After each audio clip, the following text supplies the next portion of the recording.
હાર્દિક પટેલની સજા મોકૂફ કરવાની અરજી ઉપર સુનાવણી કરવામાં આવશે। હાર્દિકે હાઈકોર્ટની અંદર સજા હાલ પૂરતી મોકૂફ રાખવા માટે અરજી કરી છે। અગાઉ હાઈકોર્ટમાં જસ્ટિસે અરજીને નોટ બિફોર મી કરી દીધી હતી। હાર્દિકની અરજી ઉપર સુનાવણી હાથ ધરાય તેવી શક્યતા છે। તો હવે આ અરજી બીજા જજ સમક્ષ મૂકવામાં આવશે। પહેલા જે સમક્ષ રાખવામાં આવી હતી તેમને નોટ બિફોર મી કરી દીધી હતી। હાર્દિક પટેલની સજા મોકૂફ રાખવાની અરજી ઉપર હાઈકોર્ટમાં આજે સુનાવણી થશે।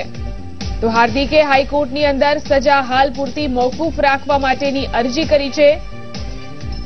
ઉલ્લેખનીય છે કે હાર્દિક પટેલ ચૂંટણી લડવા માંગે છે, જેના માટે થઈ અને તેની સામે જે અરજી કરવામાં આવી છે તે અરજી ઉપર હાલ આજે સુપ્રીમ કોર્ટ આજે હાઈકોર્ટની અંદર સુનાવણી થઈ શકે છે। જસ્ટિસે આ પહેલા અરજીને નોટ બિફોર મી કરી હતી। હાર્દિકની અરજી ઉપર સુનાવણી હાથ ધરાય તેવી શક્યતા છે।